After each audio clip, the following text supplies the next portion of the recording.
안녕하세요. 돈 벌어주는 중개사 정윤호입니다. 최근에 며칠 동안 제가 요구를 하지, 아무것도 하지를 못했는데, 제가 이제 사무실을 좀, 뭐라 그러지, 이제 이쁘게 가꾸느라고 이제 직접을 하다 보니까 최근에 많이 못 올렸어요. 일전에 제가 얘기했었죠? 그 6월 20일인가? 21일. 그날 정책들이 나오는데, 이제 그 1주택자 이제 고가주택 가지고 있는 분들이나 그 분들의 갱신 청구권을 했을 때 뭔가 사탕이 있어야 된다. 뭔가 원하는 이런 것들을 해줘야 좀 더 대책이 좋지 않을까라는 말씀을 드렸었는데요. 그 얘기한 대로 일단 상생 임대인이 저기 뭐야 5% 증가하며 2년 거주한 걸로 의제해 주겠다라는 얘기를 했어요. 그죠? 이런 부분은 참 뭐라 그러지?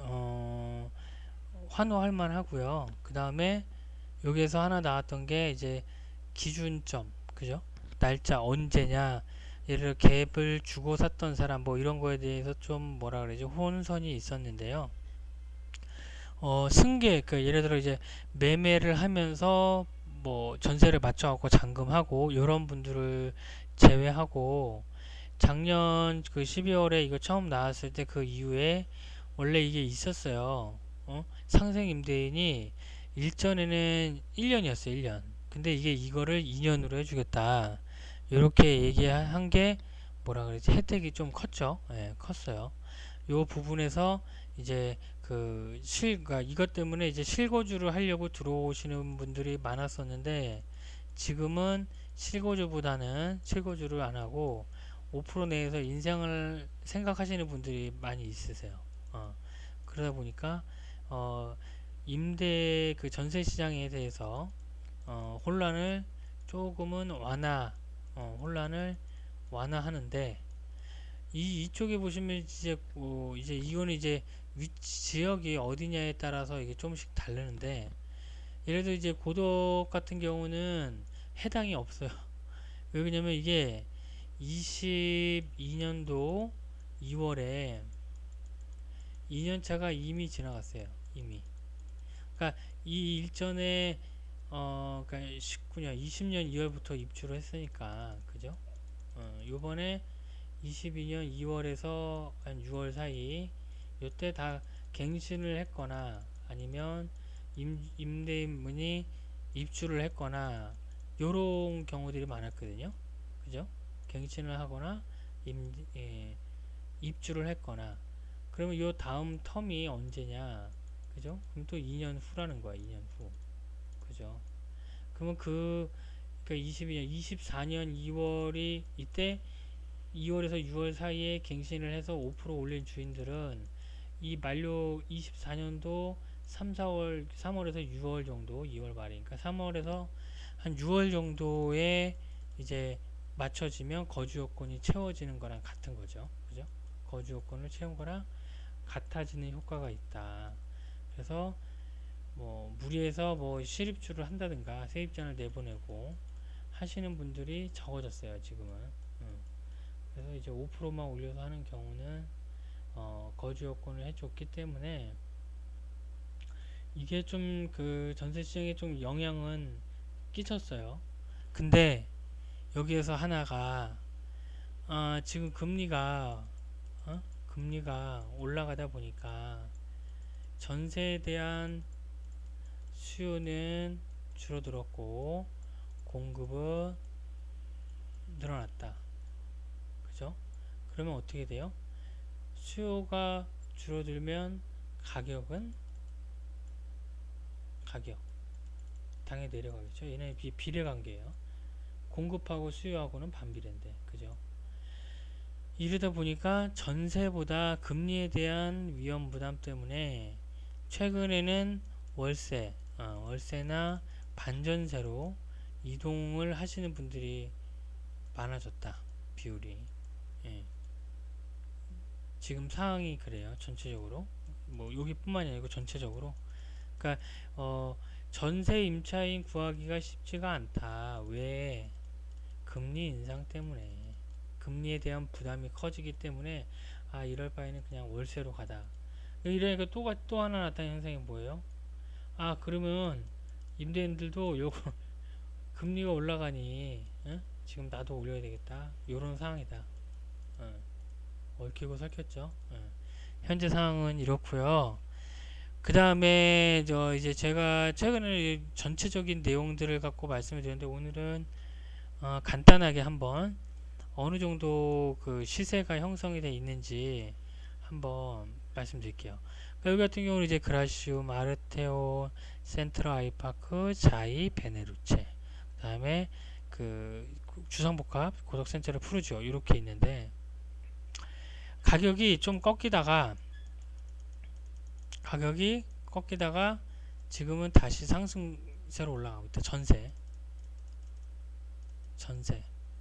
근데 매매는 살짝 이런 식으로 좀씩 내려오고 있다. 그죠? 전세는 올라간다. 매매가는 서서히 하락하고 있다. 그러면 이게 전세가 원래는 이게 전세도 같이 떨어지거나 해야지 매매가에 영향을 줘서 하방을 받는데 이게 이제 이렇게 되면 이제 전세 가격이 있죠? 전세가 이렇게 올라가면 매매가가 내려가야 되는데 여기에서 방어를 해줘요. 이쪽에서 그죠? 그러면 얘 이렇게 할 바에는 그냥 차라리 전세 놓겠다 라는 경우가 생기거든요. 이러다 보니까 뭐 급락이나 뭐 아직까지 뭐 막 눈에 띄게 막 급락이다 뭐 이런 것보다 당연히 이제 작년 21년도 12월 뭐 4분기보다 이쪽에 뭐 지금 25평 기준으로 한 14억 중반에서 한 15억까지 갔었거든요. 그죠? 근데 지금은 한 13억 초반에서 한 14억 5천 정도 나와요. 그죠? 이게 이런 물건들이 이제 다주택자에 대한 양도세 완화도 했고 그 다음에 상생임대인 혜택을 주기 때문에 물량이 좀 늘어난 단기적인 효과다라고 생각이 들고요. 그 다음에 전세가 보니까 25평이 고덕지구가 한 두 달, 세 달 전만 해도 한 뭐 6억 뭐 초반도 있었어요. 뭐 빠른 입주, 한 달 이내 입주 막 이런 경우는. 근데 지금 같은 때는 이제 7억에서 7억 5천 정도를 해요. 그죠? 지금 시세가.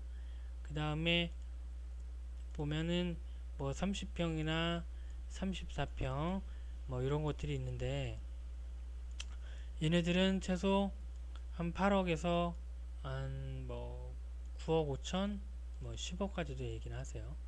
이렇게 형성이 돼 있고 그 다음에 여기 같은 경우는 이제 전세 같은 경우가 이렇게 됐고요. 뭐 반전세 같은 경우는 아까 매매는 말씀드렸죠. 반전세 같은 경우는 현재로서는 억당 한 30만원. 근데 보증금이 낮아질수록 30만원에 가깝고요. 보증금이 높아질수록 30만원보다 이상 받으려고 하세요.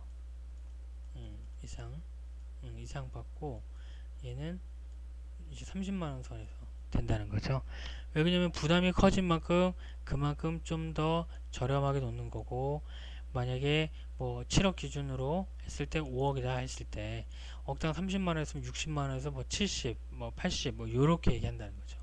네, 이런 상황을 이루어주고 있고요. 근데 중요한 게 뚜렷하게 뭐라 그래야 되지 임차인이나 매수 손님이 붙고 있는 상황은 아니에요. 네, 현재는 매수 손님들이 막 달려들거나 이러지는 않는데 공급 자체가 없기 때문에 적기 때문에 급격한 하락은 없다.